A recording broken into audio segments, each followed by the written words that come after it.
Hello, everybody, and welcome back to yet another very exciting episode of the Friends Talking Fantasy podcast. With me here today, two very special guests. And before we introduce them for the last time on this read along, I have to acknowledge my lifelong friend and co-host, Dylan. Hi, everyone. Hello, Dylan. And then, of course, this is a mixed bag of emotions because we've been so excited for this day for months now, but it is also the last time we are gathering for the Chathrand Voyage read along. We have two very special guests with us. First, I'd like to introduce Blaze from Under the Radar Books. Blaze has been running the read along for us over on Discord. Blaze, thank you for coming back. Thank you so much for having me. It's a pleasure. It is a pleasure, yes, and it's our pleasure indeed. And then, of course, last but certainly not least, the author of the Chathrand Voyage, Robert V.S. Redick himself. Robert, welcome back, and thank you so much for returning. No, thanks to you all. This has been a rare treat. I don't know how often an author gets a chance to talk at this length with new readers and old, a nice mix thereof. So I appreciate this project very much. It's been really fun. And yes, we're here at the end. I know it's a blast and we're here. And, Robert, I was thinking the exact same thing. This has been such a unique experience for us.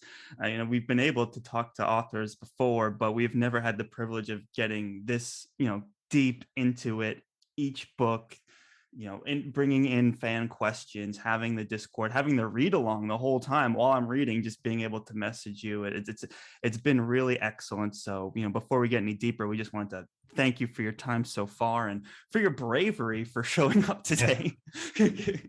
Yeah, particularly today. Right. We're just kidding, of course. Yeah. We will talk about the ending for sure, but before we get into any of that, Dylan, we need to go through our spoiler warning. Yes, we do, because we've finally reached the end of our Chathrand Voyage here, which means if you haven't read all 4 books of the quartet up through the Night of the Swarm, which we're discussing today, then now's probably a good time to turn this down in your headphones and go back to reading wherever you're at in the series and catch up to us, because you want to read that ending. And we're going to drop some major spoilers in this episode, of course, for the whole series. So if you haven't listened to the Chathrand Voyage or read it, please do that. And then be sure to come back and listen through all the episodes. And don't worry, we have like a kickoff spoiler-free episode with Robert and Blaze, so go listen to that as well. And it's worth it, guys. And the ending is got a lot to talk about. This whole book, we have a lot of moments that we would like to talk about, so be sure to listen to that. But for now, that's it. We're in full spoilers mode. There's nothing that can't go unsaid about the Chathrand Voyage. It's very exciting. I feel like you ought to have a sort of science fiction tone that, entering the spoiler zone, like a transporter sound. You have entered the spoiler zone. And we are in it now. And without any delay, let's just go full into it. I wanted to get a sense, now that we've come to the end, this has been, when did we start talking about this? Last summer, and it's now spring in the following year. So it has been a good half a year that we've been working together on this project, reading these books, getting into the story of Pazilpath Kendall and his clan. And now that we've reached the end, I kind of wanted to go around the room, and maybe Robert will get to you last, but I wanted to get everyone's full scope now that all spoilers are involved. What was the reread like? Because everyone has reread the series except for me. So what was the reread like? What stuck out for you on the second read through that was unique, maybe compared to the first one? So Dylan, I'll turn it over to you first. What was the second read through of the Chathrand Voyage like for you? High level initial thoughts when you closed that back cover of Night of the Swarm.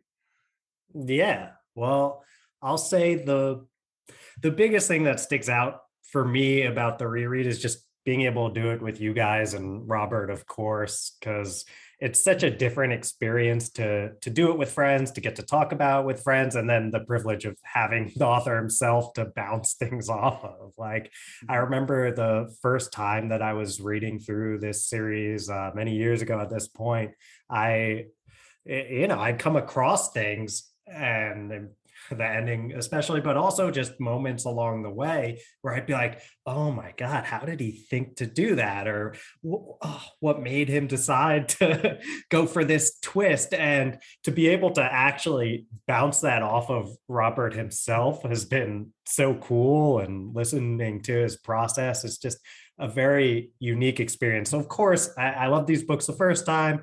I love them the second time. I think I got to see a little bit more of the background of foreshadowing, and there's some things I picked out that I didn't notice the first time around. But yeah, the number one thing for me is being able to do it with all of you all and other folks in the community. It's so cool.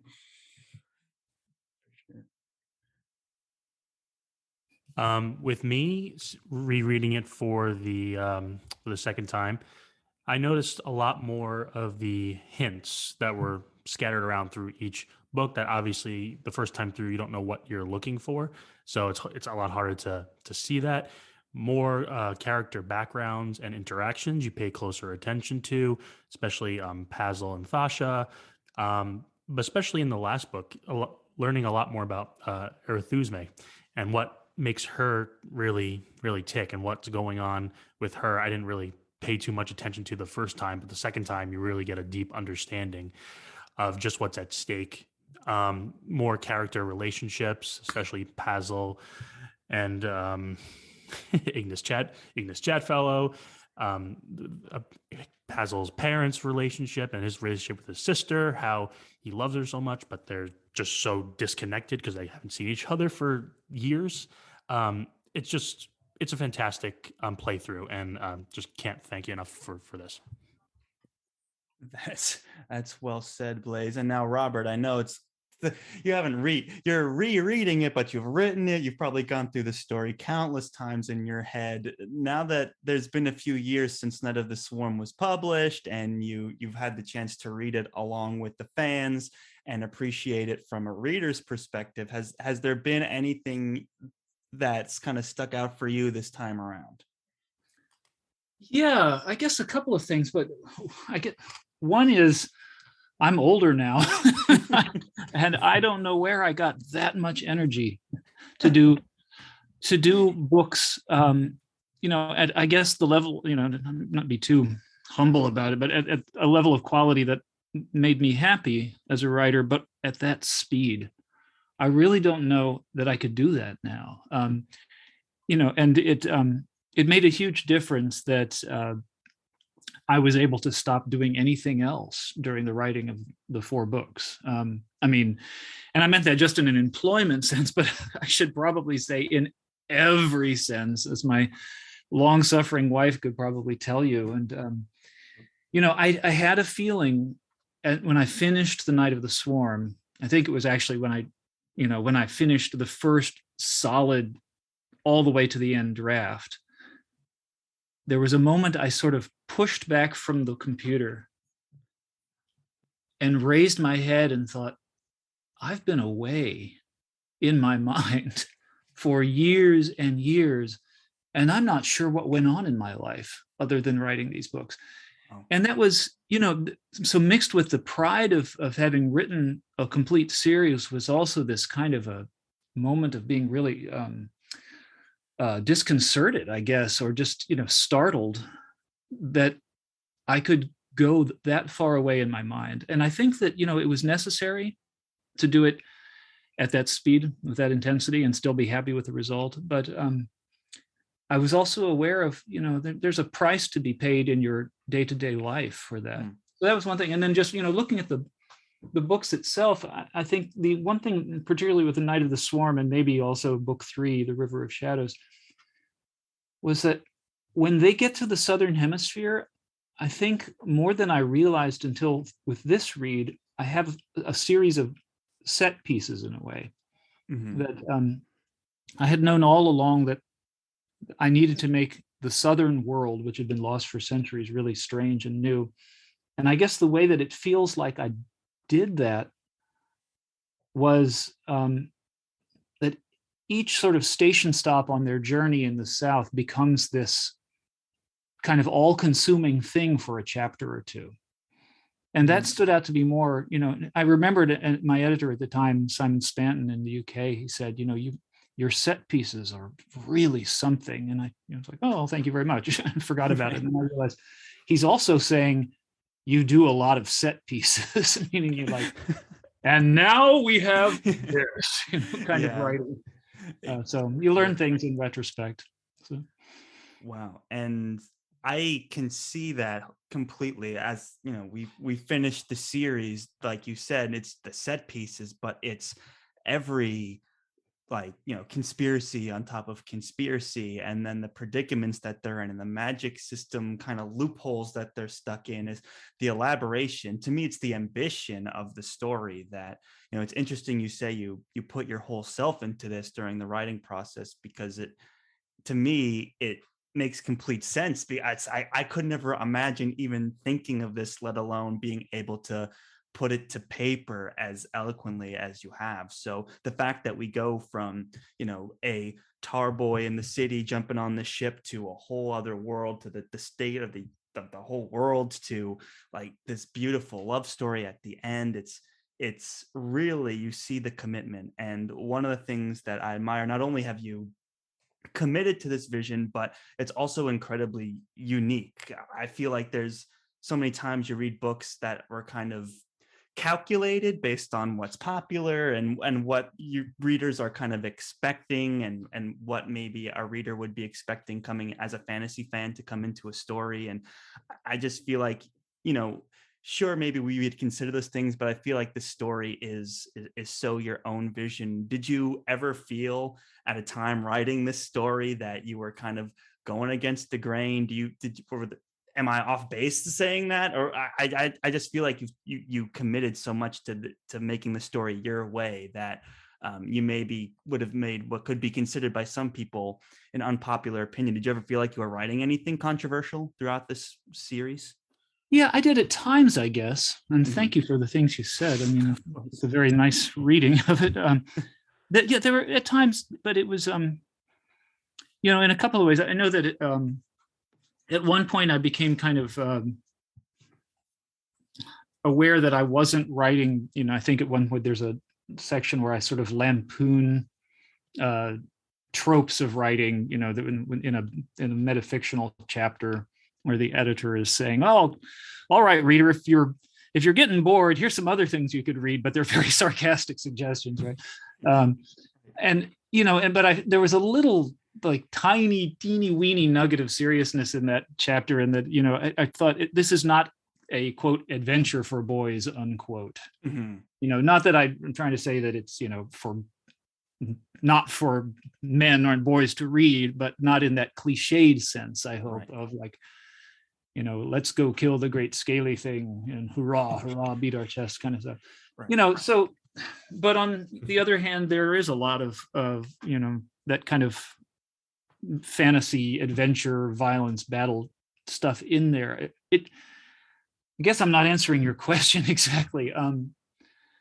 But yeah, I did, controversial. No, I hoped it was different, but you're right that I just wanted it to be my own. I dreamed this thing into existence, and I wanted to write a story that would thrill me and entertain me to my, to the nth degree every single day that I sat down to write another paragraph of it. And often it did feel like it was one day, one paragraph. Wow. Yeah. That's great. And so, Dylan, I mean, we've talked about this series for so long, just with you as a fan, and I know you were pulled into the story really early in your fantasy reading career. Reading it now that you put a lot more fantasy series behind you, where does the Chathrand Voyage kind of sit for you, and what about it kind of sticks out? Yeah, definitely the uniqueness that you both were talking about there. And for me, what's always sticked out is the almost historical feeling nature of it. And we jump in even further in this book. I just love how we have, and now we can say it's Felthrop, the editor, who's trying to actually tell you the story that you've been reading, and you've been following this editor all along, footnotes, all this stuff.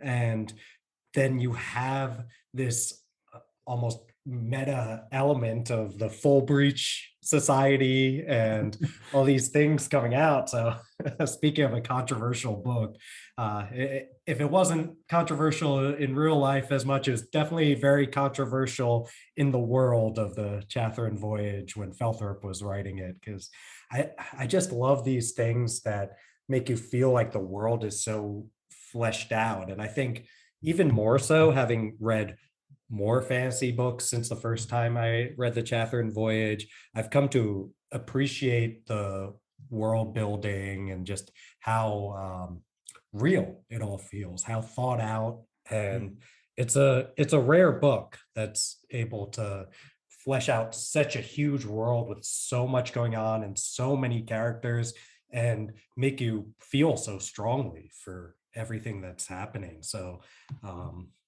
yeah, I think you've done a really impressive thing here, Robert. And Thank you the so more I much. read, the more For maybe I sure. appreciate it. Yeah. So Blaze, I turn the question to you as well. You know, you've made your name in the fantasy community, kind of putting a spotlight on some of these more I mean, under the radar books is your name, but certainly books that people in the fantasy community who love fantasy should turn their attention to. And now that we've finished the series and we're here at the end discussing book 4, I'm sure I asked you this question way at the beginning, but now that we have the full context of spoilers, I'll ask it again. It's what for you stands out in this story amongst a whole genre, and why was it this book, that this series, that we just had to do? Well, it's basically everything compacted and pushed into one. It's the story. It's all encompassing, and you have a narrator telling his version of the tales, but doesn't necessarily line up to what you're reading some of the times. And it goes back to saying history is written by the victors. In this case, it's written by the victor, but he's giving you something different than what you're reading. It's the characters, how you grow so attached to them, you feel for them. There's many losses throughout each book of this series, and you feel crushed. Book 2 especially with some of those. It's the writing. The writing is so beautiful and it's so eloquent, and it just flows. And I see a lot of fans just give a lot of praises for authors who write like beautiful prose, and they're like the best-selling ones. They're like Patrick Rothfuss and so on and so forth. But your writing is just as good as anything he's put to paper, and you put out books. So like, why can't this series be just as good with that? And it's the twist that you put in, and the realization that it's not this story. It's about friendships. It's about overcoming obstacles, but you put the reader through a lot of emotional havoc. I know we're going to talk about the ending, but it never goes exactly where you think it's going to go. And the fact that you're always keeping people on their toes, and you're not spoon feeding them happy endings or all this other stuff that's so cliche. It makes it more real. It makes it more relatable. Like, not everything goes the way you're supposed to go, and you just have to live with and pick up the pieces. And sacrifices are made every day in real life. Why can't it be in a fantasy book? So that's what my biggest takeaway. And it hurts just as much on the second read as the first one. So that's my 2 cents. It never went where I expected it to go either. That's one of my few defenses. Oh, that's interesting. And I know and we'll talk about this when we hit the ending, but for sure I felt the same way. But it was always with a smile on my face, for sure. And I think that's kind of, for me, a rare thing just in reading fiction at all, is that kind of that ending that sticks with you and makes you think about it and challenges you, but also at the same time feels honest. And it's like, that to me is just a huge achievement. So like, that alone is worth reading the whole series. But there's a lot to get into here. And before we get into that ending, I really want to make sure we get into the meat and potatoes of the whole book. And I think the best way to do that is just to jump into some of these characters. So many I mean, obviously we have our core group that we can get into, but I think they kind of get summarized nice at the end. But there's such a huge cast here that a lot of them get their stories resolved at different acts of this book. And to me, it's just so fascinating to see where some of these side characters went and the roles that they ended up playing in the greater story. And one of the ones that, I've only read the book once, and for me, one of the reasons I'd love to read this book a second time, one of them, would be to get the sense of Chadfellow from the beginning. Now that we know ultimately his role as Pazel's father, and of course his relationship with Pazel's mother. So to know that from the beginning, to me, would kind of recontextualize his whole story. And I wanted to, give Dylan and Blaze and Robert, of course you as well, to get your thoughts on Chadfellow in this story in particular, and how this reveal, and then he gets really kicked down before he goes out. He gets mutilated basically by oh gosh, the bad spy. Yeah. Yes, thank you. He gets absolutely mutilated in one of the more intense scenes in the story. I was like, oh my goodness, what is happening right now? This is dark. And he comes out of it with his it's almost kind of sweet thinking back on him still, even though he went through that. So Robert, can you kind of weigh in here and give us a sense on Chadfellow's arc, and particularly this reveal that he turned out to be Pazel's father? Sure. Well, first of all, I did not know that for the longest time. I can't remember at what stage in the writing I figured that out, but it may not even have been until, well, maybe late in book 3. There's some things that are pretty obvious all the way back in the Red Wolf Conspiracy, that he really loves Suthenia, Pazel's mother, and his loyalties he thinks he knows what they are, but there's some undercurrent in him that's pulling him away from his official duties, and he's too principled to just go along without thinking. And I figured that out with Chadfellow when very early in the Red Wolf Conspiracy, he's supposed to serve on the Chathrand from the beginning. And if you think way back to that first book, he knows something's up, but he's prepared to do it. He's going to do his duty. And then the carriage shows up at his door to take him down to the ship. And he sees Captain Rose in there. And he's so appalled that Captain Rose, of all people on the planet, has been given command. And he knows from a long history what Captain Rose means, what that person does to anything he touches, and he just says, I can't do this, and just steps back. And at that point, he didn't even know that Pazel was going to be on the ship. If he had known that and refused, then we would have thought he's just a cad and a coward, later on, at least.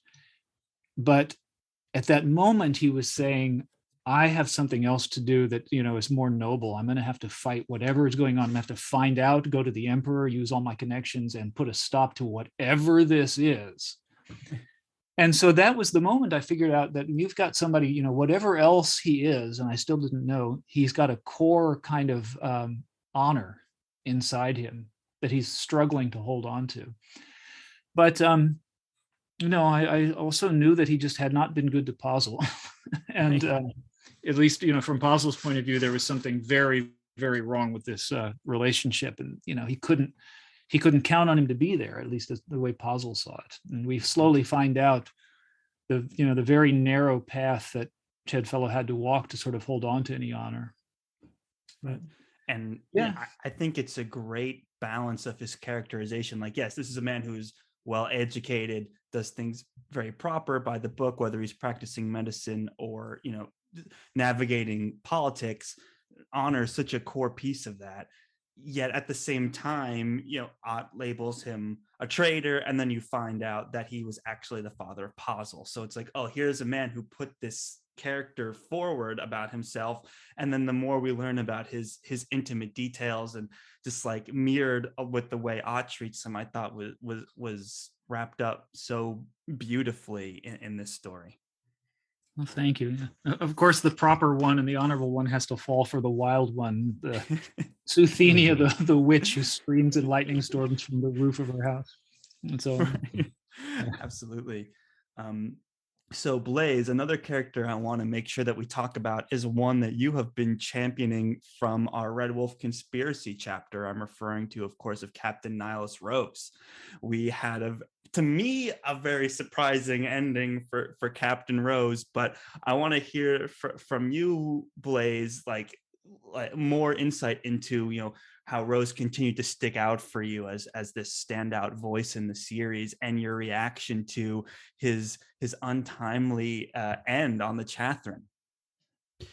Yeah, Nihilus Rose was always from the beginning the guy you were just looking to hate. He has a very very dark past.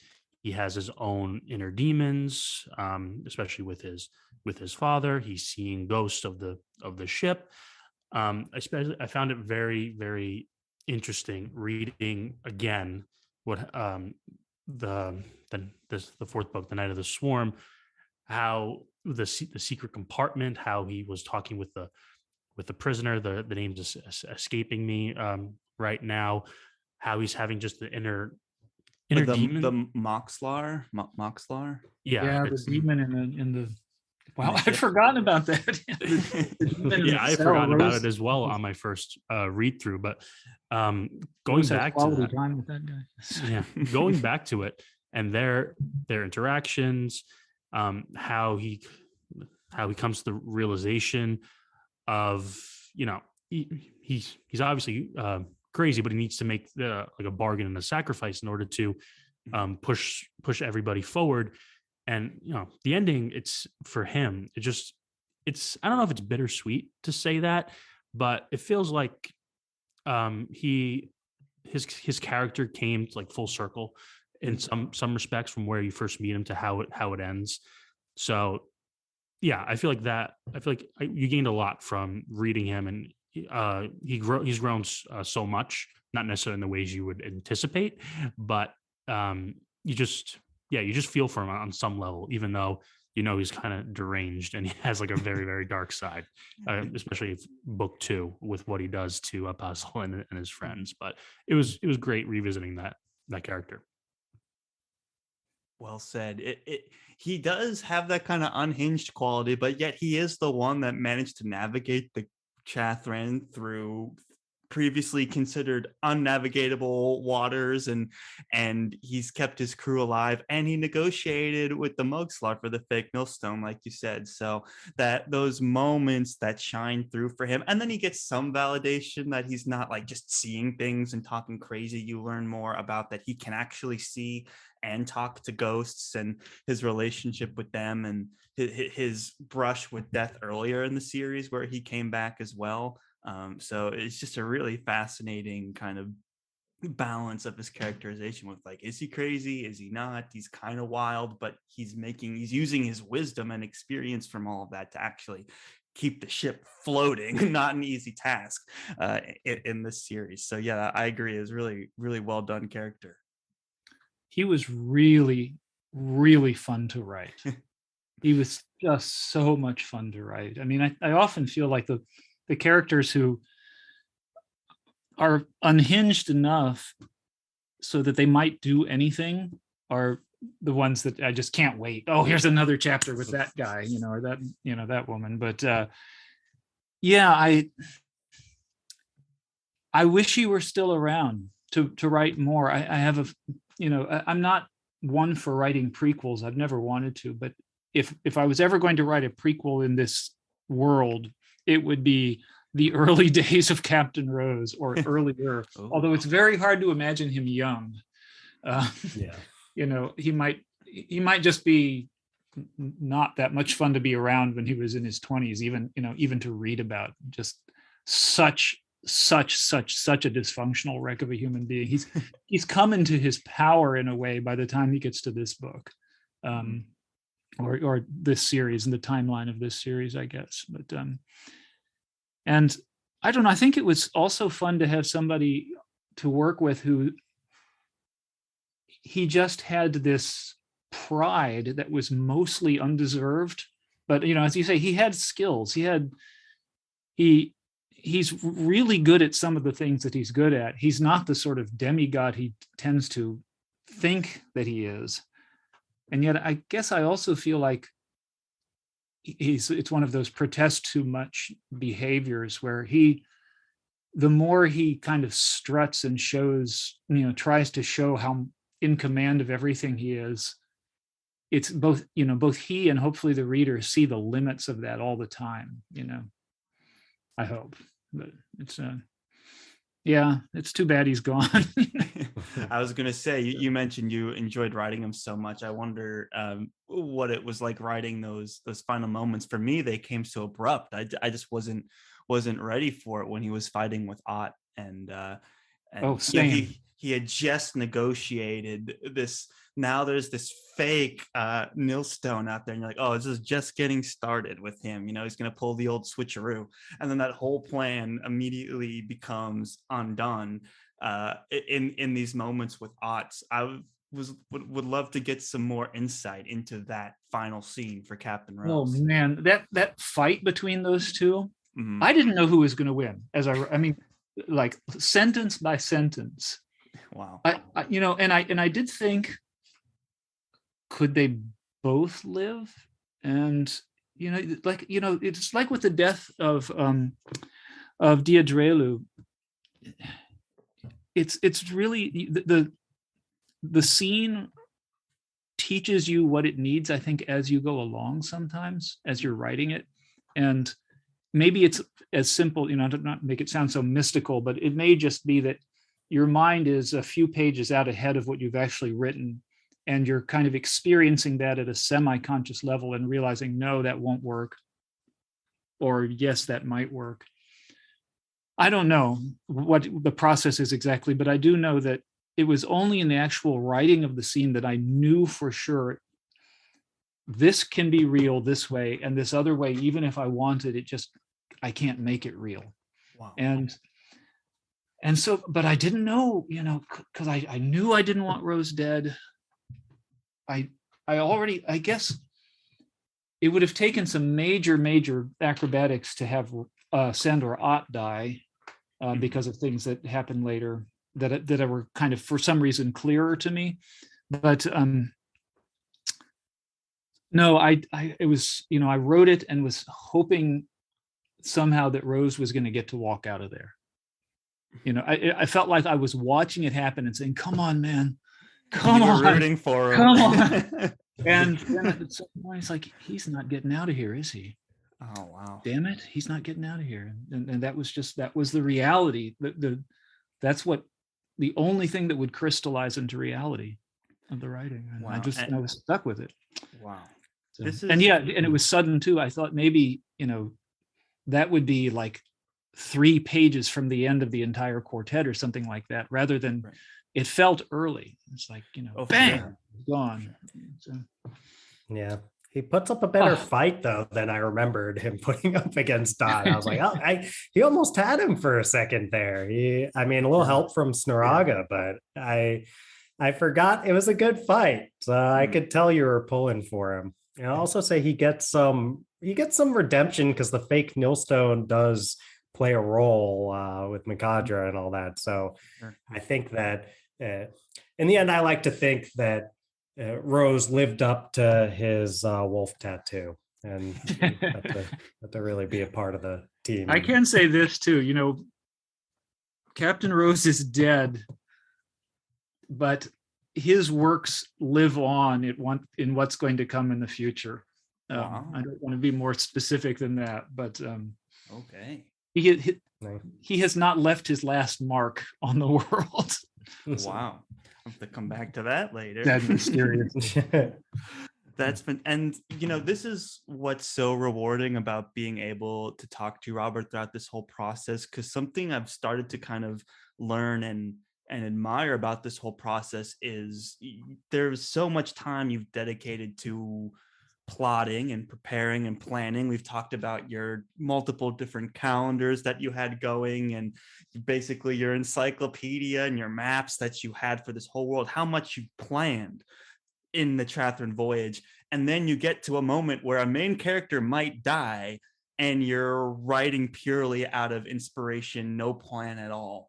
And to be able to know when to balance those things, I just would like to get some more feedback from you, Robert. It's like, when do you decide to throw planning to the wind and write this kind of inspirational moment? When do you know that those moments come up? Is it just your instincts as an author, or is it like certain scenes just require, like, are better left unplanned? I think most of them were left unplanned. Actually, at the level of scenes, all of them were unplanned, really.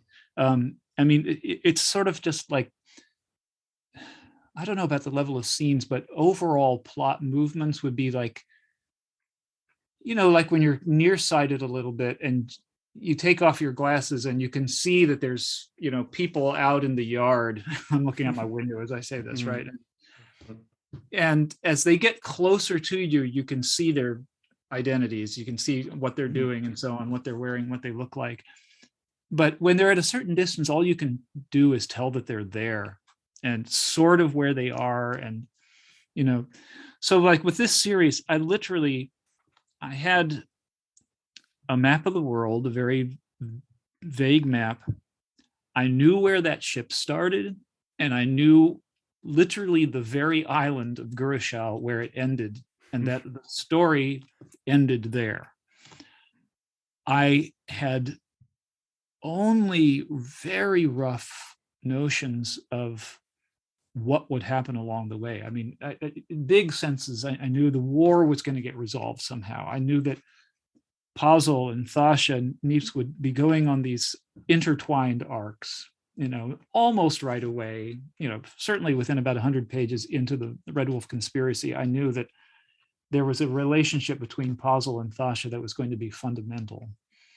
But how it would go,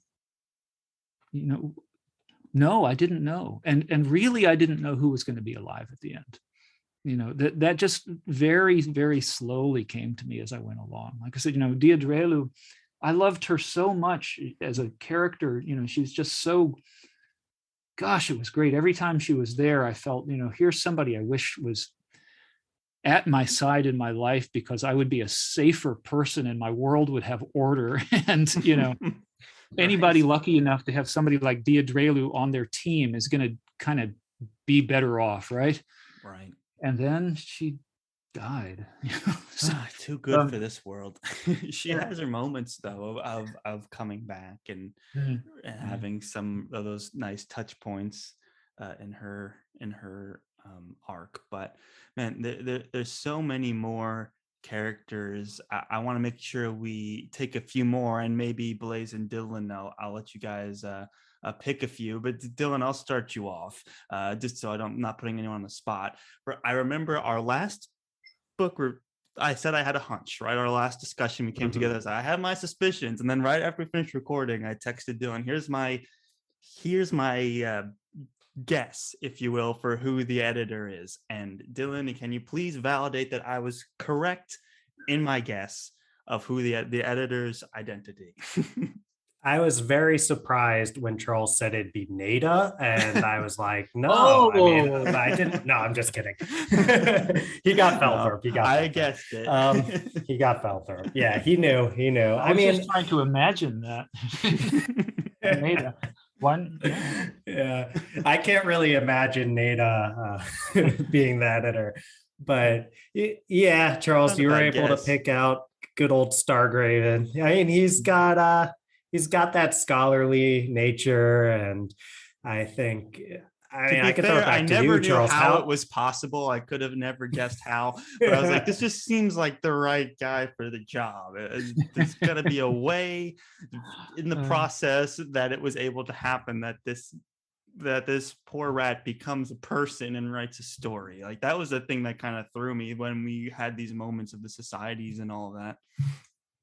I actually looking back on the reread, and Charles, when you finally get to it, Mhm. I remember after reading book 2, Rats in the Ruling Sea, when Felthrop in his dreams, how he was dressed like a kind of like a scholarly librarian, and rereading those scenes, Mhm. it just confirmed what I remember about the editor. I'm like, this just makes too much. Well, looking back on it, it makes too much sense. And I was thinking in the back of my head, I'm like, could this be Felthrop? But no, it can't be. And it just confirmed, like on reread, it's like it's so obvious now of who it is. But that was just a fun little thing to discover again. Right. People have asked me about that. They the mechanics of it, the magical mechanics are one thing, but some people have also wanted to know, just what happened to him to make him feel some regrets later on. He's got, I hope at least that he's a grumpy old man towards the end of his human existence when he's the editor, right? Mhm. But I also feel like he's holding on to some version of his old humor. It's like when he was a rat, he was kind of unaware that he was funny in a certain way. Hmm. Or he was just so earnest that it was on the edge of ridiculous. And now he's unaware that he's funny in a different way as this guy who's become, he's had this other entire life of some kind of, we just get little tiny hints of what that's been. It's thousands of years in the future and so on. And his adventures and the life or death stuff that he's doing in the time of the story have become, all that's overdone. And he's now had decades, I guess, of this other kind of challenge where, the most important thing to him is that it's not all somehow falsified through forgetting. And his existential terror, right, is that's going to be the fate of, after all that they went through, it's just going to be forgotten and mixed up and falsified. Mhm. And so, he's just mad about that. He's angry about that. And I guess fighting for that. Right. So that I suppose was my answer to that, he's basically become a harried and overworked academic in a way. He's been surrounded by petty people fighting strange little fights, on the turf that only he really understands. Right. I can only imagine having survived the Chathrand, falling in love with your shipmates, getting this amazing, impossible chance to write their story. And then you have the Sons of Fullbreach trying to stop you. If that doesn't make you a curmudgeon-y old man, I don't know what would. I always want to read those sections with the Grace on Fullbreach Self-Improvement Society, at a reading, because they make me giggle, as you can tell. But you cannot read those because you would, if people hadn't just read the whole series, they just look at you like, what are you reading us? You're from Mars, man. What is this stuff? And I guess with all the context, maybe it makes sense. But yeah, it's not something you can do at a reading. And I'm always looking, like with most of the book, it's very hard to pick out something for a reading, right? Because you have to say, well, in the 1,300 pages that preceded this, here's what went on. And, that just doesn't work. But I usually, if you find something that's like a little world apart, like the editor parts, then you can read that. But no, it's still too much context you need. I love the Sons of Fullbreach largely for that reason. It's just kind of funny to think you're far enough in the future that history's kind of gotten away from itself, and then you have these fanatics basically, and then you think about politics in any point in time, or even today, where you're like, oh man, like there's these people out there who, like the way we interpret history sometimes it's always changing, and the Sons of Fullbreach is just a fun reminder that this story happened, and even now it's being challenged by people trying to change it. So it's like it's very funny, especially when you're an editor, right? Who's your enemy going to be? So the fact that he's fighting this horde of misinformed but very confident and forceful group is kind of like a professor's, a philosopher's greatest enemy, you know. So loved that. And I've forgotten I had to get a little dig in against book pirates in there too, because they're smuggling out the first draft and telling him how to write it better before he gets it done. So. That's also true. Yeah, it's such a great moment. It was also, I guess, comic relief, right? In the middle of all the death. So. Yeah. I mean, well, it's comic relief, but it also has some deeper points to it with, as Charles was getting at, the idea of history is all in its interpretation when we get so far past it. And you've got Felthorpe who's like, oh, what kind of world am I going to be leaving behind if the hero of it is going to be Graysand Fullbreach? And there's a beautiful line you wrote in there where he says historians battle for the future, not the past.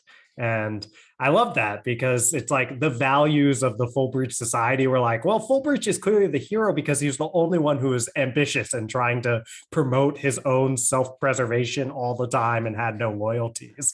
And Felthorpe is like, that is not that is not the lesson to be taking away from the Chathrand voyage. I'm glad that you guys saw my intention there. Yeah. Well, before we get into the ending, I just wanted to go around the room and make sure that there were no other characters or moments that we didn't want to get into before we just fully committed ourselves to talking about the ending. So, Dylan, I guess I'll start with you first. Is there anything we want to make sure we bring up here before we hit the ending? You brought Igor's back, Robert. Yes. It's and Ramachny even got an Igor form, which is I can tell. I mean, this is my interpretation. Is you probably felt like I can't just leave the Igor. Too cool to just leave it all the way back in. Oh Jesus, book Ramia. 2. So it's pretty cool that you actually brought it back. You gave Ramachny the form. You weren't really leaving anything on the table. You're just throwing everything with the kitchen sink out there for this dramatic conclusion. So actually, I appreciate that. I liked them too, but that was a rare case where the planning really did kind of work in that, because the bones of the Egwar, and this is something I figured out very, very early, and which actually didn't change much, but that these super magical but also super bodily toxic creatures, and sort of just they're beyond morality, right? They have their own thing going on. They're not good. They're not exactly evil. But they are very powerful, and too powerful even in their like bodily remains to be left lying around. And the bones of those creatures form the sort of super weapons that the Southern Empire gets hold of. And I think all of this was revealed in the books, and maybe more hinted at than totally revealed, but the Plazic blades, right, are made out of Egwar bones. So I always knew that the Egwar were coming back because it was in the south where they were always more numerous. Exactly how that was going to work out, I didn't know. But I also knew that when they came back, I didn't want them to just be scary, mean dragons, but to be, so you're not quite sure if you like them or dislike them, but you just have to respect them because they're deadly. I also respect Pazel telling an Egwar that he hopes it can be happy, which was a great moment in there. I forget who it was, but someone turns to me like, what is wrong with you? Did you just tell this like ancient dragon creature that you hope it can be happy? So yeah, some more good comedic moments in there, Robert. You found a way to keep it light sometimes, even in the really dramatic and often very sad story here. And as I recall, the Egwar answers like, I'm really old. No human has ever said that to me before, or something like that, right? So, Right. Yeah. Yeah, it's a good one. Yeah, I love the Egg coming back, and the reminder of the language and the impact that it had on Pazel, and then Ramachni's grand return in Egwar form as well. Yeah, it was a lot of fun being like, yeah, we had these cards from the beginning, and so to be able to play them and in those ending moments was pretty awesome. So I agree, Dylan. Thanks for bringing that up. Yeah. So Blaze, I'll turn it over to you now. There's a couple moments that we haven't covered yet. Is there anything that we want to make sure we acknowledge before we jump into the ending? Oh, Sorry, just there one you quick go. thing from my perspective, and I remember reading it. It's when Ramachni put the spell that when the person he put the spell on dies, that's when the Shagat Nest will come back to life, and it's Arunus's death that causes it. And when the Shagat returns, he's dying because someone cut off his toe. And I just remember that part, and I just thought that was an excellent like full circle, and I was very much enjoying that little scene, and also Pfiffengert when Nihilus Rose was killed, he is promoted to the captain of the ship, and his chapters, like his journal, mean so much more. Where he's hoping to get back to his wife, and if he can't get back to his wife, he wants his brother to take over the responsibilities and all the background going on with him. That hit more on the reread than the first time going through. So I very much enjoyed those. Yeah. His brother sure took over those responsibilities. And poor Pfiffengert comes back, and his brother has married his love interest. Is tough one. Sailors gone away at sea too long. Yeah. But yeah, because they lost those 5 years in the Red Storm. Yeah. Nobody thought they were coming back from that. But Right. But that's right. Yeah. I think it's Neeps gets a lump of lead or something like that and smashes the statue of the Shagat Nest, breaks his toe to smithereens. So when he comes back to life, yeah, that was a jump from book 1 all the way to book 4, right? Yeah.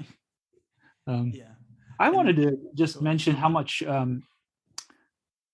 how hard it was, but also how satisfying it was to write the battle on the aqueduct bridge, the frozen bridge up in the mountains, because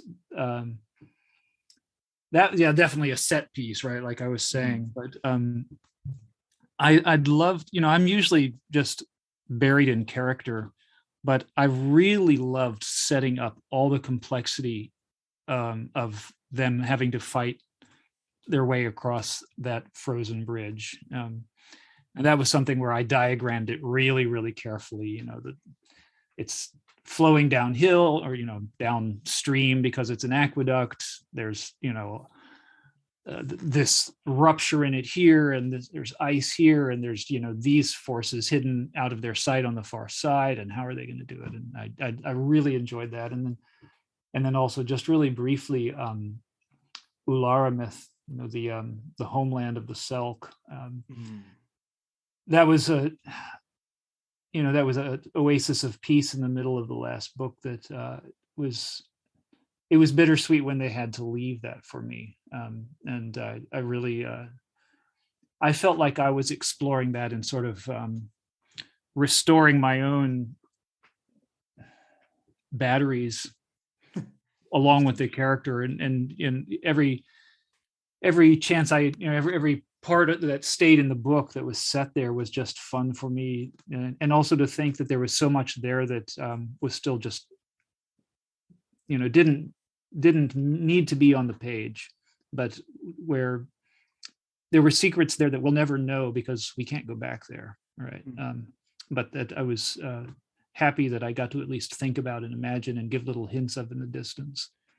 So. For sure. And I think in those moments of peace, we were able to get like some great characterization between Thasha and Pazel, because they were able to kind of let their guard down a little bit and actually be in a relationship for a little bit, and that was nice to see. And it was an important reminder of what's truly at stake for them. They really do care a lot about each other, and they're just getting a taste of what their lives could be like if they could be together peacefully, and how much they're trying to hold on to that. And it's those moments that make a lot of the ending particularly special, that we got to have those peaceful moments, and the fact that it was done in a new, unique, interesting place with its own, for lack of a better word, creatures in them, just added again to the creativity of the series. And I think it's a testament to the fact that we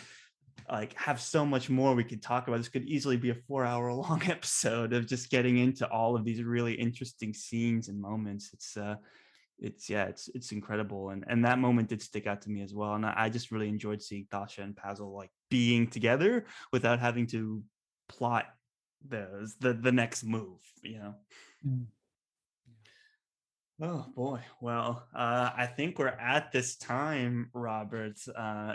We are about 3/4 of the way through our average time for an episode, and we want to make sure we give plenty of time. Actually, we're over 50 minutes, so we want to make sure we dedicate a good chunk of time to the ending here, because the one that I knew 2 things about this series before ever getting to meet you or read these books at all, and that it was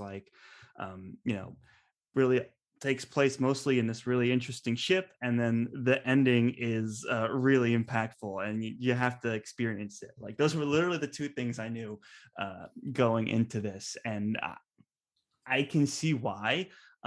First of all, I loved the ending, and I'd love to get everyone's reactions to it as well, for a whole lot of reasons, but it might help to just kind of take it piece by piece here.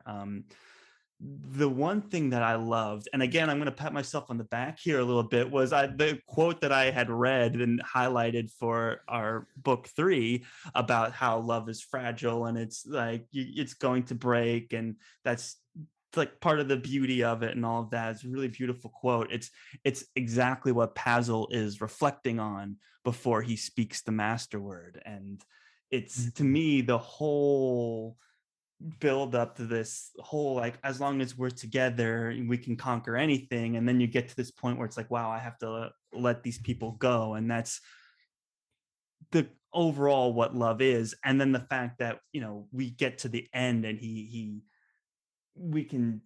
people can have interpreted different ways, people I've talked to, but for better since maybe moved on. So man, I don't even know, we got to jump in at one spot here. So I guess we'll take it from the beginning, where Thasha and Pazel together in their last moments before Pazel speaks the master word. And to me, the when he speaks the master word and nothing happens, seemingly nothing happens, because it's not some beam of light coming down and some beautiful chorus hitting its crescendo or something. It's just he's staring at Thasha, who's has his back to him, and she turns around and it's not her, and it's Arethusa, and she doesn't recognize him. The realization of that, as it's who are you? It's wow, there's something really intense has happened here. And I wanted to get a sense from you, Robert, when you're writing this moment of Pazel speaking the master word, how did you plot in your mind the unfolding of how the realization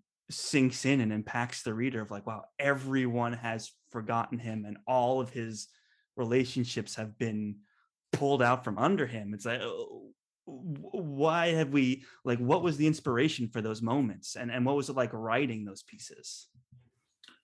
Well, it was certainly very just emotionally racking to write them. That's the easy answer to give. Figuring out how I wanted to do it, I mean, it was again, doing the sort of seat of the pants writing, I guess. And that, I mean, I do remember I was reflecting on this as I thought about, our talk tonight, and that So the fourth master word, I had the few words that Ramachny provides to identify what it is way back in book one. And it was just some ambiguous words, a word that blinds to give new sight. And I knew what the other words did. I knew what their magical power would be pretty much. I didn't know what that meant for a long time. And I didn't, I guess, want or need to know for a while because I wanted the mystery to tease me along as well. And then at some point, again, exactly when, I'm not sure, but well into the Night of the Swarm, I realized how it was going to work and how that was going to make it possible for Arethusa to come back. And it was, I guess, it made a kind of emotional logic to me in that for Arethusa to come back, Thasha was kind of in her way, right? In the sense that there's only one body and only one of them is going to be in charge of it. And Arethusa has to come back to fight this evil to its knees, and save the world. Nobody else can do it. I knew that. Also, I knew that there was no story without Thasha, or that at very most there would be sort of a coda without Thasha. And I couldn't resolve that for the longest time. And I couldn't, I was working through, I knew that Thasha had this wall in her, that I knew Thasha had figured out that Arethusa has to come back. And eventually I realized that it was her desire to be with Pazel that was what she couldn't let go of, more than her own life per se. It was the experience of loving Pazel that she couldn't let go of. And as much as she tried to will herself to, she couldn't. And without that choice, she couldn't lower her defenses and give her body over to Arethusa, presumably forever, or at least a real risk of that. And so then that's when I realized, hey, that last word, that gun that hasn't gone off. So I figured out the logic of it. What I didn't realize, even as I wrote the scene, was what it would feel like to be writing from Pazel's point of view as the aftermath of that became clear to him. I mean, they're in such a pressure cooker there at the end, very much like me trying to get, meet my deadline. But they're, they've got to fix, they're out of time. They've got to do something. There's no time left. And when Pazel figures out what to do, he doesn't have time to think, and what is this going to mean for me? It's like, I can easily imagine him saying, well, can't think about that really, not really. We just got to do this. We've got to make sure not to screw it up at the last minute. And it's only when it's done that the reality of what he's going to have to live with starts to sink in. And it was the same for me as I wrote it. I was like, oh, he's lost them too, and he's lost this, and he's lost everything, right, that makes his life what it is. And I think what undercuts that is that you always sneak in that glimmer of hope that he's had to latch onto, and that's like the second punch of this, right? Because the first punch is everyone forgets him, loses Thasha, but then it's like, oh, people will start to remember you eventually. And Arethusa is like, oh, I'll promise to bring back Thasha if I can, right? And then Pazel's left alone with that. And then we get this epilogue where it goes him living like almost a full life, like with him believing that and holding on to it at a certain point.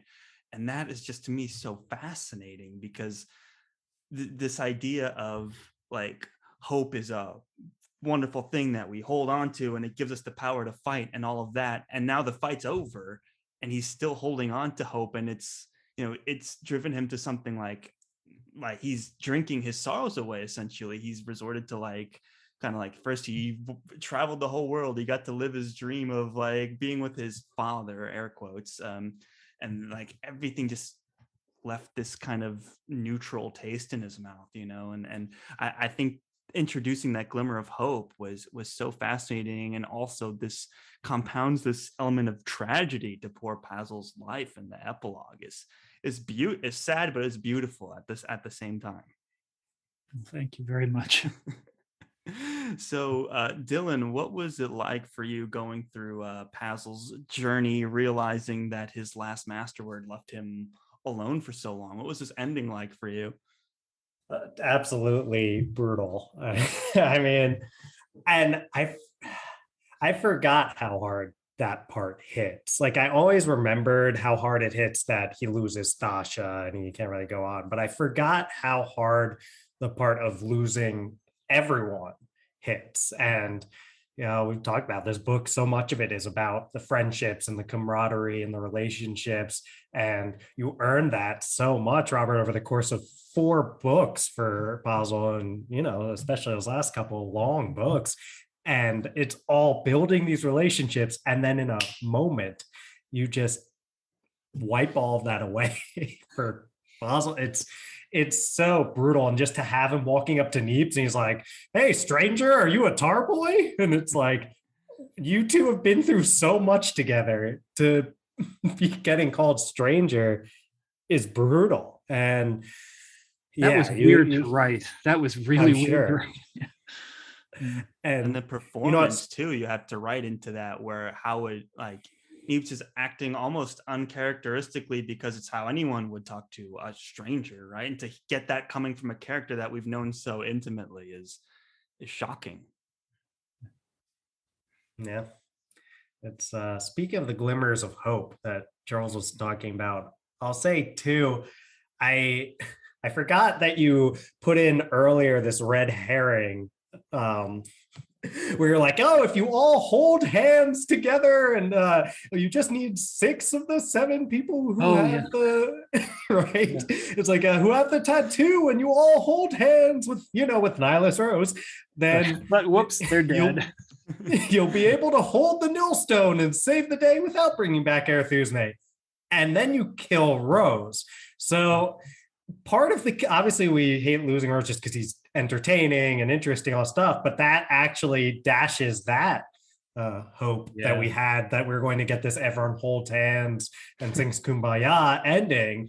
And instead, we're left with what we actually got, which is heartbreaking. And Robert, I want to read too. I wrote you a message back in 2019 before the FTF podcast existed. I sent you a DM on Twitter about the ending, and it's actually on a different account before I ever made all the FTF stuff. I'll read a snippet of it because it's too long. Can you send it to me again if you still have it? I'll send it. I'll read a snippet from it here, which is, I said, "I do want to let you know that I was in awe of and floored by the ending of the series. I truly grieve for Pazel and Thasha. There's something that felt far truer to this ending than the one I was rooting for. Your choice to end the series on a bittersweet note felt exactly right and drove home the personal cost that often comes with doing what's right. I've read my share of fantasy novels since, and I don't know if I've ever found a conclusion to a series that was as poignant for me as the end to the Chathrand voyage was." So I really remember that message now. That meant a lot to me, actually, at the time. It really did. Wow. I'm glad. Thank you for that. I meant a lot to me. You were so nice. I was starstruck that you answered me, and then I was like, he's so nice. You're answering me. It was near Thanksgiving or something too, or a hot Easter or something. And I think you're messaging me from some sort of festivities. It's super kind of you. So I mean, it's a real privilege to have readers who care about the stories you tell. People dream of ever having that. So I'm just thankful for that, and I'm glad also that it affected you that way, because there's obviously, as we've been saying, there's a range of reactions to it, and they're all legitimate. I actually, what I'm happy to say is that a lot of people have felt really sad and crushed by the ending. But I don't recall anybody saying the ending blew it or ruined it for me. like, the ending sucked or anything like that. It was just like the ending made me feel X, and I didn't want to feel X, which is different, So it didn't feel like, but I should tell you this, since all spoilers are on the table now. The ending was darker still in first form. It not in actually what happened, but in so I guess we should just spell it out. Everybody has their memory of Pazel ripped out of them. He's alone in the world, although it's slowly trickling back. And yeah, I think it follows like the next 12, 14 years of his life. He's gotten into his 20s anyway, and he's been drinking. He's been like trying to find other relationships, and they've just turned into one night stands. He's had all these lots of troubles and so on, and he's kind of reaching the bottom of the bucket when he starts sensing that the mirth girl, who's been through no wish of her own, but through her own actions, been thrown into hopelessly loving Pazel, this other species, this thing called humans, and following them around helplessly around the world, that she's still out there after all of this. And because the mirths exist on a different plane of existence, they're sort of one foot in this world and one foot in another. She does know who he is, and she's kind of saying, you're not as alone as you think, and is calling him down to do what she's always begged him to do, and become an undersea spirit creature like her. And and I think there's a hint in there that even this may not be forever, right? But he goes to her in the end, and she swims up to him, and the last line in the whole series is, "You can breathe again," which is what she says to him as he goes underwater, meaning she's given him back the gift of water breathing. And I guess we can assume this new strange chapter in his life is opening up. So in the first version, I didn't realize this until my beta readers, basically my two dear beta readers, Mary Link and William Spademan, just had an absolute revolt.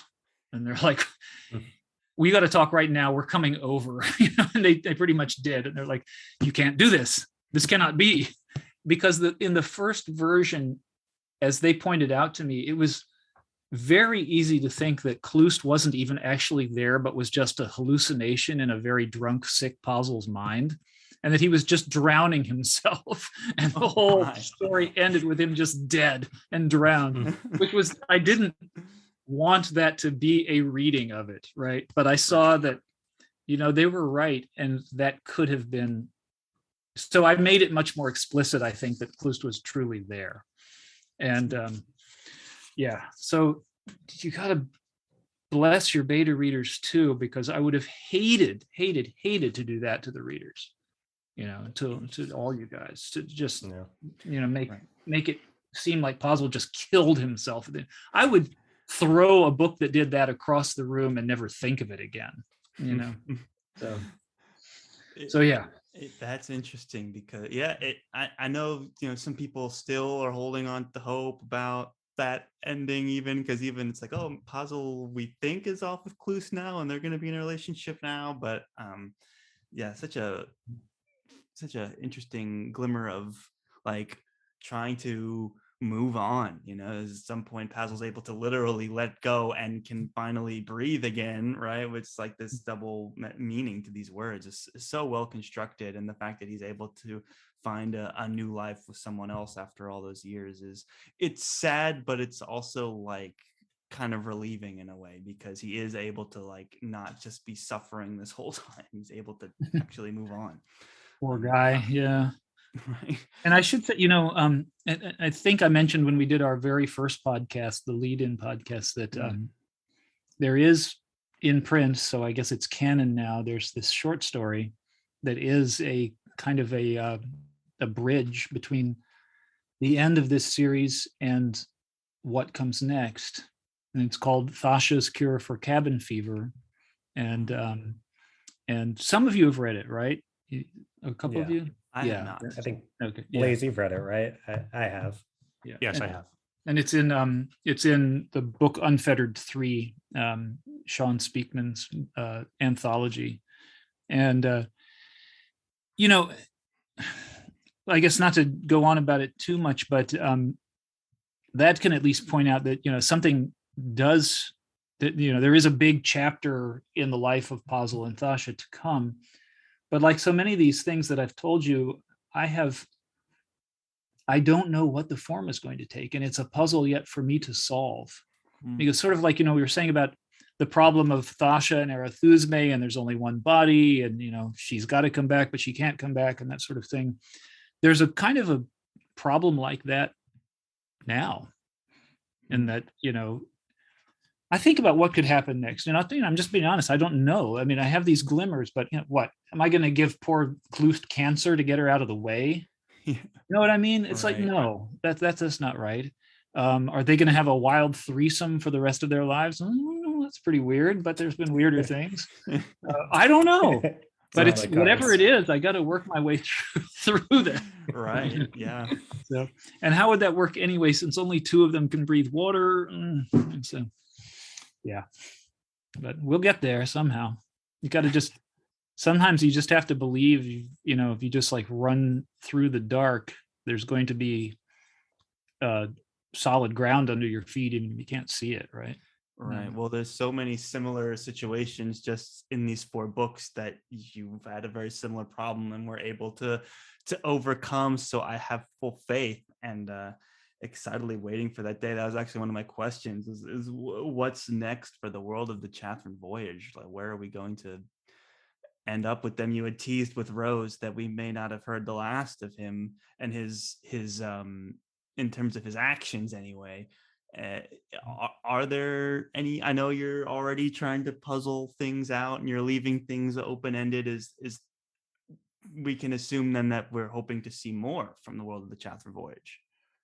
Oh, definitely, yeah. I don't think it'll be another series. In fact, I know it won't be another series because I've taken a sort of a pledge to not write any more series for a long time. But I do have a book coming together, some writing more in my mind than written right now, but it's almost certainly going to be called The Silent War.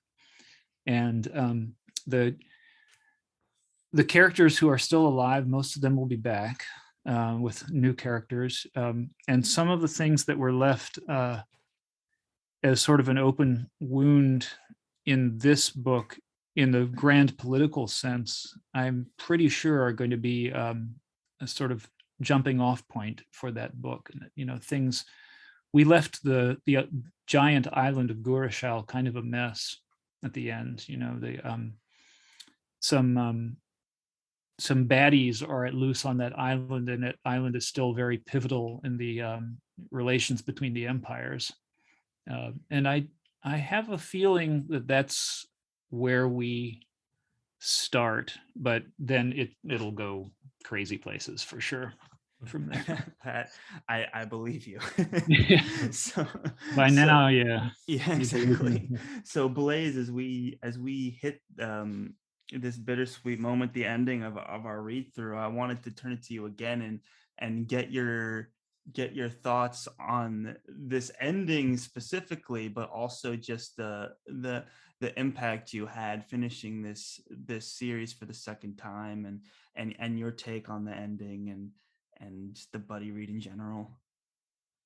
Yeah, so reading this for a second time, it still hurts just like the first time. And if you're reading the ending for the first time, you might feel like it might be a slap in the face. Actually, for the first time I read it, I think it gave me a little bit of whiplash, to tell you the truth. So to blind to give new sight, it has so much meaning. It has so much foreshadowing for what's to come. Pazel, his biggest strength is his love for Thasha and his relationship with her. It's also his greatest weakness. And he realizes that when, I forget exactly, I think it was like middle of the book, where they go to a space with where time stops, and that brings Arethusa forward from Thasha, and he has that long chapter with her.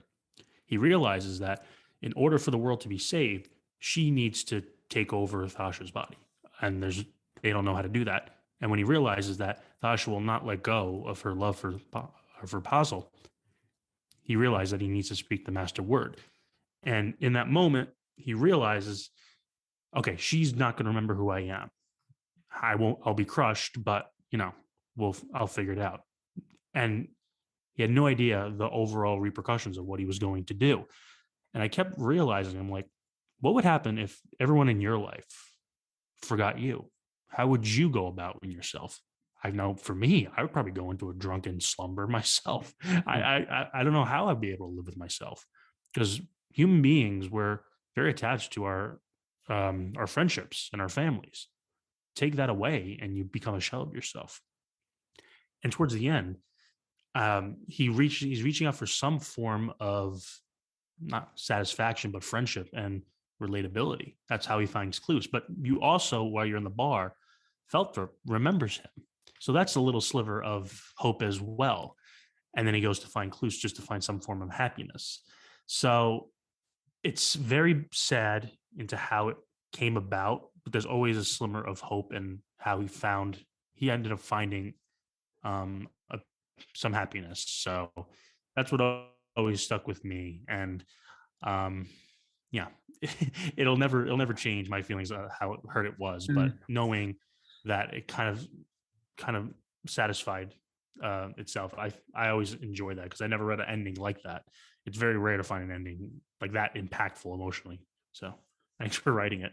Right. Thank you. Thanks for saying that. Yeah, that's well said. It's an interesting interpretation on hope and love, right? Because it doesn't turn out the way you think it does.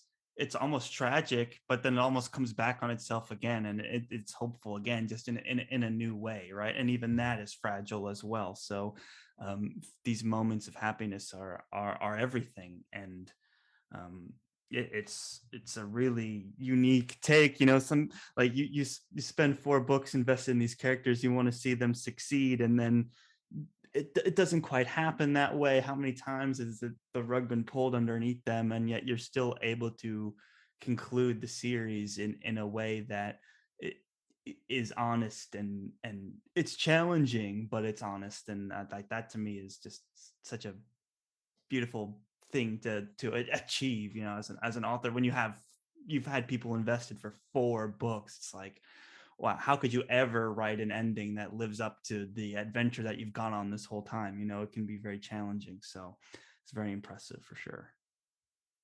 It occurred to me some time ago, I've been thinking sort of like, did that ending mean that I was saying something like, oh, love is just not as powerful or a decisive, emotion as we like to think it is and like to portray it to be in literature. And I guess what occurred to me was the decision that Pazel and Thasha take together is in itself an act of love, even though it denies them personally so much love.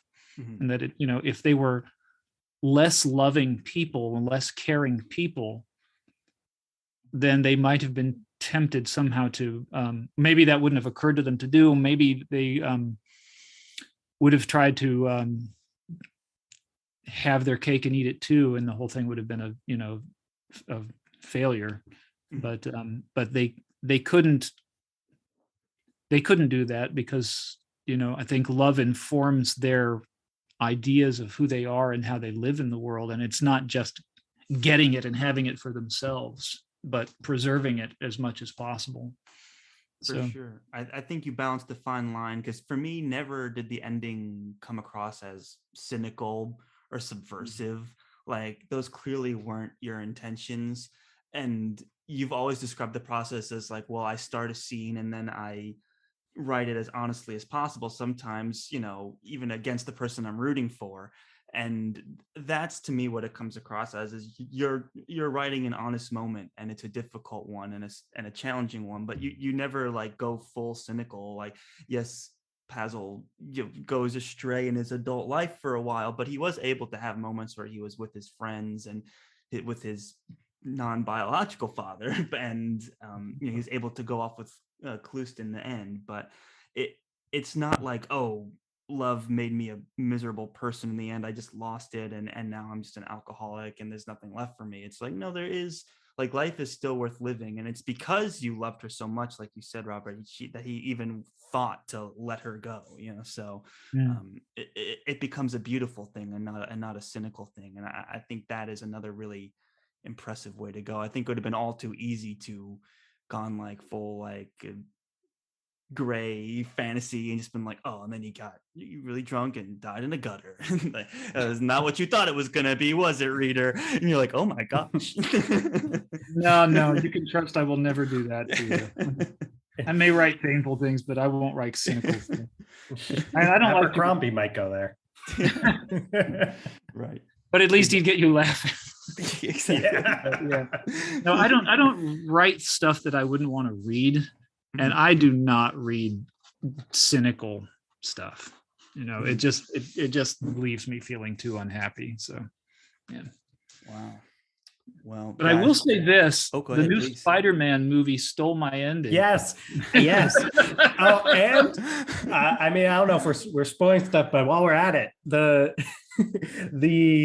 end of the new Star Wars trilogies has some like Pazel Chadfellow type. Rise of Skywalker has a Pazel Chadfellow type ending to it. Oh, I hadn't. You know what I'm talking about? Tell me, what do you mean?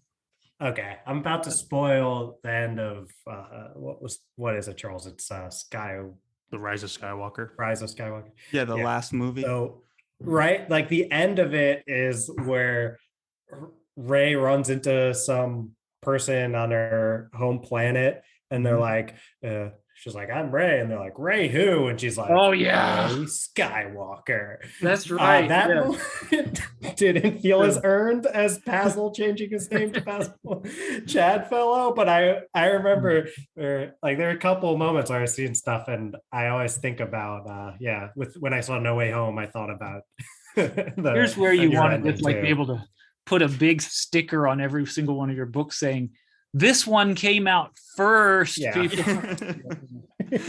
Check the copyright, people. Yeah. That's hilarious. Yeah, it's so true. Yeah, I was really loving that Spider-Man movie, and then I was like, wait a minute, wait, what? Millions and millions of people are going to think this is the coolest thing ever done. Where have I seen this before? 25 people. Billions of dollars are going to go toward it. You're right. Oh, my gosh. Well, I guess my last question really quickly as we wrap this thing up is, Robert, for all the listeners out there that have fallen in love with the series and have gotten to know you, like, what's next for them? Sidewinders, of course, right? Yeah, well, Sidewinders is out, and the last book in the series, the last book in the Fire Sacraments, is in my hands. I'm writing it. It's tough. It's a real ringer of a book, but I am making progress on it. And it's going fine.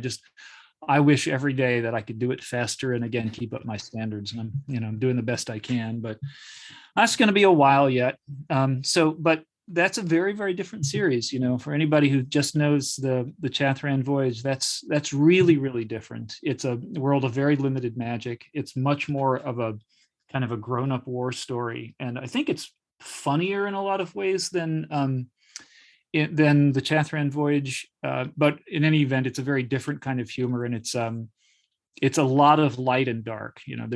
I think what people will recognize is what a character fanatic I am, because like the Chathrand voyage, that series is just populated with weirdos and more weirdos, right, Blaze? So. Oh yeah, the Fire Sacraments, especially. I remember reading Master Assassins, and for another podcast, but the two half brothers, what they go through, the shit they go through, chapter after chapter after chapter, and how they kind of one just screws the other, and like they don't know what's going on, and it's just like a race to get to where they need to be.